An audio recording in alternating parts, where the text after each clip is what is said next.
Dara ang tsanite sa bundok, nakakamiss na siya, subalit sa mga nangyayari nga na maski si Kalingap Rab ay nagulat nang sabihin ni Dara ito sa kanya.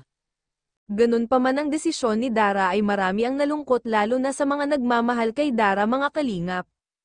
Ayon pa nga kay Dara ay bagamat nahihiya siya nang sabihin niya ito kay Kalingap Rab, at dala na rin ng mga obligasyon na dala ni Dara kaya ninanais ni Dara na ayon sa kanya mismo ay tanggalin na lamang siya sa grupo ng mga K-Angels, sapagkat ayon kay Dara ay madalas hindi talaga siya nakakapunta sa mga event ng Team Kalingap, at narito ang kanilang usapan ng mga K-Angels nang dalawin nila si Dara sa kanilang tahanan.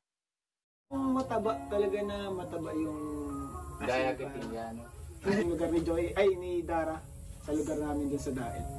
Kaya di namin din siya makasama palagi. Ikaw Dara, kumusta ka naman? Okay naman po. Ito Dara, sabi kasi sa amin, itong mga nakaraan, parang sobra kang kumbaga, syempre busy ka din sa pag-aaral, and parang medyo nahirap ka ng i-contact kapag magba-vlog. Oo. Ano ang nararamdaman? Ayaw mo na ba mag-vlog o nahihirapan ka? Nahihiya ka? Po, kasi yung parang yung sa pag mahirap ang iwanita. Kasi sobrang po talaga dito. Ilang araw na din po kasi kami walang wifi. Tapos din po yung full schedule din po kaya.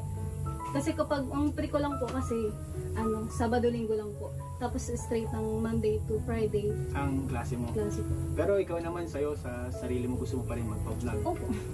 Hindi ka naman nahihiya. Hindi naman.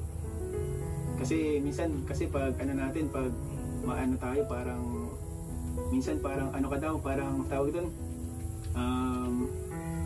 Alam mo yung parang nahihiya magpa-vlog. Parang ibig sabihin parang ayaw mo harap sa camera, no? Oo. Opo, minsan kasi yung katawan ko nga po insecure nga po. Yun yung pinaka-reason mo. Opo, talaga kasi po pag nakikita ko po talaga sa sa katawan, yung sa camera po yung katawan ko talaga. Ganun Na-stress ka. Tapos nagkakaroon ka din ng mga siguro naisip mo na kinukompare mo yung sarili mo sa iba.